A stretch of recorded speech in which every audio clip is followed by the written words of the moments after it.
When you need to build up your team to handle the growing chaos at work, use Indeed Sponsored Jobs. It gives your job post the boost it needs to be seen and helps reach people with the right skills, certifications, and more. Spend less time searching and more time actually interviewing candidates who check all your boxes. Listeners of this show will get a $75 sponsored job credit at Indeed.com/podcast. That's Indeed.com/podcast. Terms and conditions apply. Need a hiring hero? This is a job for Indeed Sponsored Jobs. And then out of nowhere, the security guard walks up to me, pats me on the back, and he says, hey, who are you? I don't see any credentials. And I said, I'm J.R. Greene. I'm the Big Orange Tux Guy. I'm here to show that Tennessee has class. And at that moment, he looked at me and he said, oh, wait, are you here to lead the team on the field? Now, folks, if someone says, are you here to lead the team on the field? The answer is always yes, or go to jail. Or get kicked out of the stadium. So the answer was yes. And he looked at me and then he said, okay, all right, man. Well, listen, tapped me on the shoulder and he said, lead us to a national title. Started as a kid with a team to believe in. Every win and loss left my heart still beating. Year after year through the rain and the sun, learning that faith is what makes us strong. The kick is up, and the kick is good afternoon, and welcome back to the Superfan Diaries. I'm your host, J.R. Greene, recording from our studios on Broadway in downtown Nash, Vegas, bringing you the biggest sports, the biggest moments, and the biggest fans, celebrating passionate sports figures and their unique stories. Yes, legends. Be sure to subscribe, leave a review, and share your own game day traditions or stories online. So happy to be here today and be able to provide you guys a little background on a pretty amazing story that happened in my life. So let's go back in time. The year is 1998. Tennessee is cheering on for Peyton Manning to win the Heisman. Unfortunately, it didn't happen. It went to Charles Woodson. A really good athlete, but we really thought Peyton deserved it. We didn't beat Florida. That's kind of what geared it. But long story short, we were pretty sad. But then on the news, a host from ESPN came out and said, Tennessee is in a trailer park frenzy. And I remember at that time going, golly, this is brutal. And so at that point, I went to my dad and I said, Dad, what do we need to do to illustrate to folks that Tennessee has class? My dad looked at me and he said, you know what? James Bond seems to be somebody that everybody thinks is classy. And he's always worn a tuxedo. I said, Dad, you're genius. So I then went out, let's just fast forward this, all the way to the end of the 1998 football season. Tennessee goes undefeated. Basically a miracle, a wonderful season. We go undefeated. We land in Tempe, Arizona for the national title game against Florida State. And a lot of things had to happen that season for it to happen, such as Clinton Sterner fumble, an incredible pass interference, an amazing field goal kick, watching wide left for Florida's kick. And just priceless season. Folks even were able to grab turf from Neyland when we beat Florida. But let's just jump right into what happened. We're now in that, getting ready to head. I remember what my dad said, his tuxedo. I then went out to a thrift shop, and I bought this white tuxedo. And I came home, and I got 16 magic markers. And why 16? Well, because Peyton Manning wasn't on the team. But I said, you got to be there, Peyton. So I got 16 orange magic markers permanent, and I began to color. Now, obviously, you all can see that this tuxedo that I'm wearing is not the original, because the original is now sitting at the Graduate Hotel in Knoxville, Tennessee, and it's a beautiful display because it fits on a mannequin with a 30 waist, which is what I used to have in 1998. I now have a 38 waist, which means I had to get a new tuxedo. So this one is not magic marker, but I want you to picture right now, magic marker along here. I then went out, I sat down, I talked to my mom, I said, Mom, how do we get the hat orange? How do we get a shirt like this orange? And she said, well, let's use RIT dye. So we went out, got the hat, used a little RIT dye, and then next thing you know, we've got an orange top hat. Now, I've got this full look. Magic marker tuxedo, we're ready to go. I go all the way to Tempe, Arizona with my buddies, and we land ready to go for game day. I'll never forget when I'm on the elevator with all my friends. We're going down the elevator, and all of a sudden, out of nowhere, this gentleman gets on. He looks at me, and he goes, oh, nice outfit. I said, thank you. I go, who are you cheering for? And he goes, well, I'm here just to flip the coin. I go, flip the coin? How did you get to flip the coin? He goes, I walked on the moon. He then reached out his hand and says, Buzz Aldrin. And I said, J.R. Greene, I'm the Big Orange Tux Guy. I'm here to show that Tennessee has class. And he just smiled and walked out the door as soon as we got to the lobby. Next thing you know, we end up at this huge pre-event. Tailgate quickly, then we go to this pre-event that was a concert. These gentlemen are up there. I think there's probably, 20 to 30,000 people all pre-partying, mostly Vol fans. And my buddies say, JR, with that outfit, I guarantee you can get up on stage. And I said, no way. I'm not doing this. I don't want to get kicked out of this park before I even get in the stadium for the title game. And they said, no, JR, you've got this outfit. You're like 6'7", like Abraham Lincoln level with that hat. I said, all right. They dare me. I then go to the very beginning. I've just pictured the security gate. I walk up to the security guy and I say, hey, J.R. Greene, I'm here to sing Rocky Top.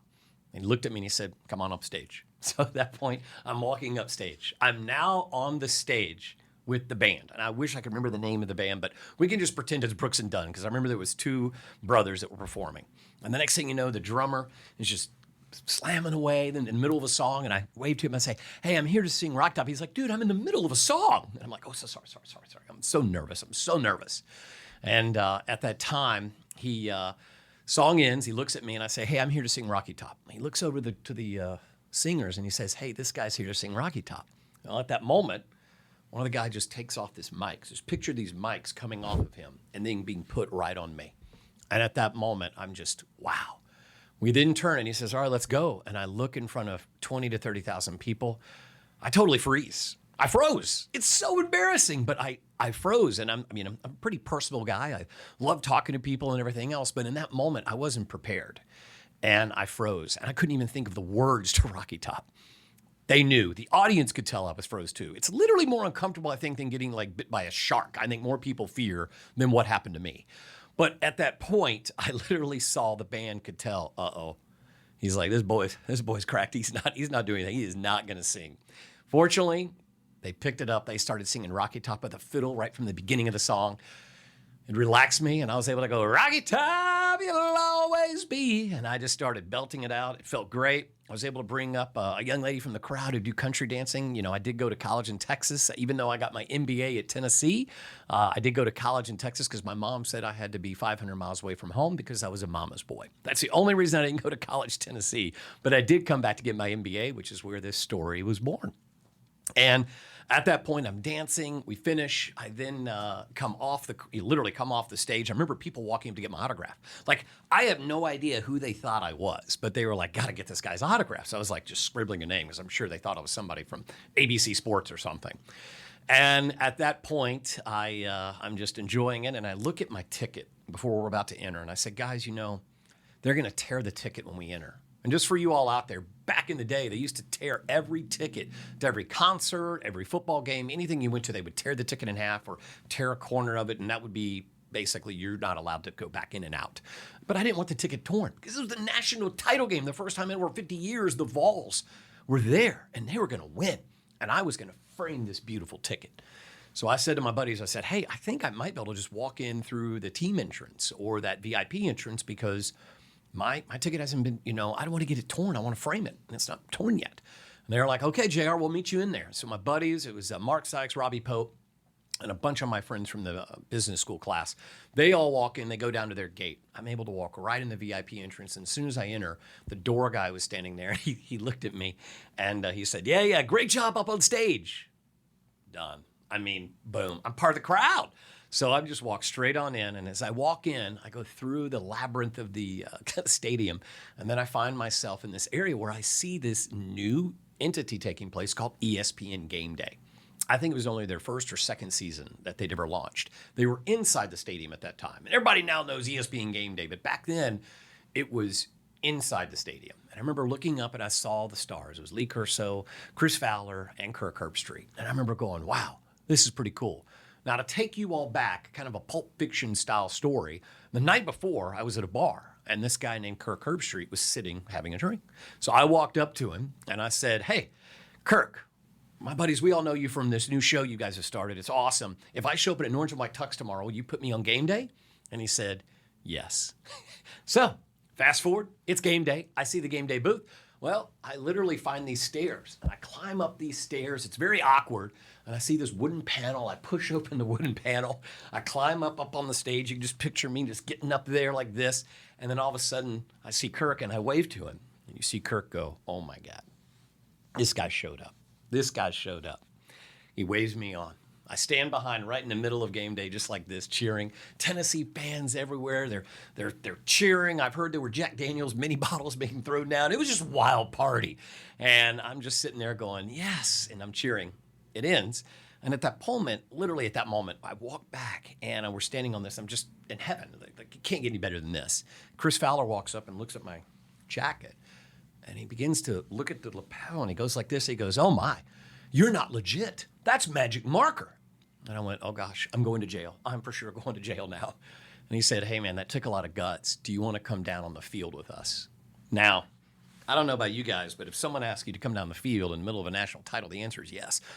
It's just one of many yeses you're about to hear. So the next thing you know, I go down on the field, and while I'm there, it's magic. Now, at that moment, the game day crew began to walk due left. They actually went to the side, and I'm standing there on the field in the end zone. I'm just taking it in because that's what you do. As a Vol fan, you're in heaven. So I am just stepping back. I'm taking it in. I'm just enjoying every moment of this. And then out of nowhere, the security guard walks up to me, pats me on the back, and he says, hey, who are you? I don't see any credentials. And I said, I'm J.R. Greene. I'm the Big Orange Tux Guy. I'm here to show that Tennessee has class. And at that moment, he looked at me and he said, oh, wait, are you here to lead the team on the field? Now, folks, if someone says, are you here to lead the team on the field? The answer is always yes, or go to jail, or get kicked out of the stadium. So the answer was yes. And he looked at me and then he said, okay, all right, man. Well, listen, tapped me on the shoulder and he said, lead us to a national title. I turned around. I see the entire Vol team standing behind me. There's Philip Fulmer, Al Wilson, T. Martin, the team, the cheerleaders. And I looked at him, I smiled. The dog's right there in front of me. They were like, hey, man, you got to watch out for this dog. The dog runs zigzag, and if you fall, they will run over you. I said, I'm not going to fall. Put my number one up, my hat like this, and I led the University of Tennessee out on the field, and we won the national title. It was magical. The story was from 1998, specifically January 4th, 1999. So I got my paper. There's lots of fun video footage of that. The only video footage that anyone can find is of someone that had a camcorder. Some of you may not even know what that is, but it's a hand device like an iPhone. Meredith Christenberry was her name, a classmate of mine at high school in Knoxville, and she filmed me coming on the field, and she gave me that video. And today, that is the only video that exists of me leading the team out on the field. And so it's now on the website. ESPN's got it and all that. But then fast forward 25 years. 25 years go by, and it's just a word. It's kind of like a Bigfoot story. I tell the story a lot, but like no one's ever had documented. That's never been done. All of a sudden, I was able to get in touch with Chris Lowe. And Chris Lowe and I connected. And the next thing you know, I tell him the story. And Chris Lowe says, this is a great story. He goes, I've heard of it. This is amazing. I think this is a story that ESPN needs to do. And I'm like, well, what does that mean exactly? So, you know, at the time, this is 25 years later. I'm like, I don't want to get in trouble. I don't want to get in trouble. He's like, look, statute of limitation. Buddy, this was 25 years ago. You're not going to get in trouble for anything. And so I'm like, okay. So the next thing you know is Chris Lowe then begins to do call it investigative report. He calls a lot of people. He does amazing interviews of lots of my friends. He begins to call people. He calls lots of people at UT to get the background on the story. And the next thing you know, after several months, he calls me up 2 days before and he says, JR, the article is going to release on September, I believe, 27th. And I said, well, can I take a look at it? He goes, that's not how this works. So then I was like, Chris, golly, I want to see the article before it posts. But, you know, in editorial world, that's not how it works. So I was like a little bit panicking of like, oh my gosh, what kind of story is this going to be? The story published, and it was beautifully written. I don't know of anyone on the planet that could write the story better than Chris Lowe. He wrote it. It was perfect. It told everything, the story, the facts of everything that happened that day. And the story then got picked up. And very quickly, I got a couple of text messages from friends and more friends. And it was kind of like this world of viral. Gazillions of people then around the world were seeing this article, and it became the #1 story on ESPN.com. I mean, everyone was seeing it. I remember getting on a plane. This is how crazy it is. I'm sitting on a plane, and I see someone pull up ESPN, and that article is on this guy's phone. And it's just like, wow. Next thing you know, fast forward a couple days, I get a call from Coach Fulmer. Coach Fulmer then says, hey, JR, I would like to, and I didn't believe it was Coach Fulmer. He called me, this, Coach Fulmer. And I was like, this is my buddy, JJ. I know this isn't you. Click, hang up. He then picks up. He's like, no. This is Coach Fulmer. And I was like, whoa. And he invited me to get to speak at his 25-year anniversary at his party at the Old Regis in Knoxville. I mean, that's surreal. which I did, and I was honored to have that opportunity. And then right after that, I got the opportunity to be on SEC Nation, where Paul Feinbaum got to wear the original jacket, and he went up on stage and said, "JR, has this ever been washed?" Of course not. I don't want the magic marker to bleed. So he wore it on stage. I got to have an opportunity to get interviewed on several ESPN shows, and it just began to have this fun environment of where lots of people had heard about this magical story. But I think one of the most magical pieces of this whole story was I got invited to attend one of the Tennessee Club, I believe, tailgates and be there in the Tux to take pictures with people because they had a big photo area, lots of former players. This is the 25-year anniversary game against Texas A&M.